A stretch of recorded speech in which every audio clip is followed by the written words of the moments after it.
আসসালামু আলাইকুম। আশা করি সবাই অনেক ভালো আছেন। একটা মজাদার একটা রেসিপি নিয়ে আজকে হাজির হলাম, চটপটি। বাইরের চটপটির মতোই একদম ঘরে বানিয়ে ফেলতে পারেন আমার এই রেসিপিটি ট্রাই করলে। তাহলে চলেন শুরু করি। প্রথমে আমি একটা প্রেসার কুকার নিলাম। প্রেসার কুকারে আমি এখন একটা প্রেসার কুকার নিলাম। এখন প্রেসার কুকারে সব কিছু মাখিয়ে আগে আমি এটা সিদ্ধ করে নিব। তো সেজন্য আমি সারা রাত ভিজিয়ে রাখছিলাম মটর। এই মটর ডালটা ধুয়ে ভালো করে ভিজানো ছিল, ধুয়ে ভালো করে আমি এখন এটা প্রেসার কুকারে দিয়ে দিচ্ছি। এখন এক এক করে সব মশলা দিয়ে দিব। প্রথমে আমি আলু দিয়ে দিচ্ছি। আলু এই বড় বড় করে দেওয়ার কারণটা আমি এটা যখন সিদ্ধ হয়ে যাবে তাহলে সহজেই ম্যাশ করে ফেলতে পারবো, এই জন্য আলুগুলো বড় বড় সাইজে দিলাম। এখানে আমি 2টা থেকে 3টা আলু নিয়েছি, আপনারা আপনাদের পরিমাণ মতো নিতে পারেন। আলু দিলে চটপটিটা ঘন হয়, খেতে বেশ ভালো লাগে। এখন আমি মাংস দিয়ে দিব কুচি করা।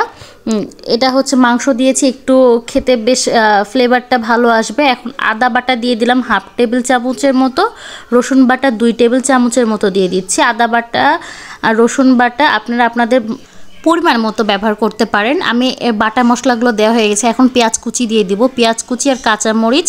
পেঁয়াজ কুচি আমি এখানে 1/2 কাপের মতো নিয়েছি, আর কাঁচামরিচ স্বাদ মতো নিয়েছি। লবণ দিয়ে দিচ্ছি। লবণ আমি স্বাদ মতো দিয়ে দিচ্ছি, আপনারা বাড়িয়ে কমিয়ে দিতে পারেন আপনাদের স্বাদ অনুযায়ী। এখন আমি হলুদের গুঁড়ো দিয়ে দিচ্ছি 1/2 টিস্পুনের মতো। এখন আমি দিয়ে দিব মরিচের গুঁড়া।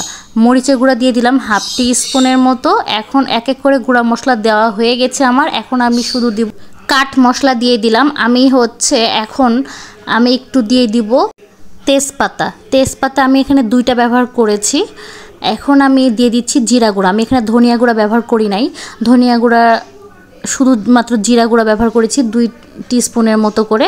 এখন আমি এগুলোকে একসাথে মাখায় নিব, ভালোভাবে মাখিয়ে নিব।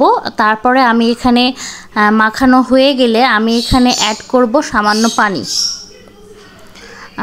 বেশি পানি দিব না, আমি এখানে যেহেতু 1/2 কাপের মতো পানি ব্যবহার করছি। দিয়ে এখন ঢাকনা দিয়ে প্রেসার কুকারে 2টা থেকে 3টা সিটি দিয়ে নিব। আপনারা আপনাদের মটরের সিদ্ধ কেমন করবেন তারপর ডিপেন্ড করে সিদ্ধ করবেন। সিদ্ধ হয়ে গেছে, এখন আমি ঢাকনা খুলে দেখছি, এই যে ঘন হয়ে আসছে। আমি এটাকে এখন নাড়াচাড়া করে ভালো করে মিশিয়ে নিব। ভালো করে মিশিয়ে নিয়েছি।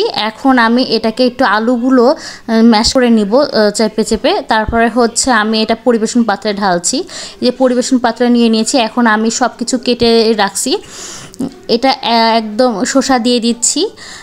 তারপরে এখন আমি দিয়ে দিব পেঁয়াজ কুচি, তারপরে কাঁচামরিচ কুচি দিয়ে দিব, তারপরে কেটে কুচি করা ডিম দিয়ে দিব। তারপরে আমি বাসায় বানানো টক দিয়ে দিব। টক আপনারা চাইলে আমি টকের রেসিপিটা দিয়ে দিতে পারি। আমি টকটা একদম দোকানের স্বাদের মতোই হয়েছে। আমি এখন ফুচকা ভাজা আমি দিয়ে দেবো। এই ফুচকাটাও আমি ঘরে ভেজেছি, সম্পূর্ণটাই ঘরে করেছি। এখন একদম যেভাবে বানিয়েছি খেতে অসাধারণ হয়েছে।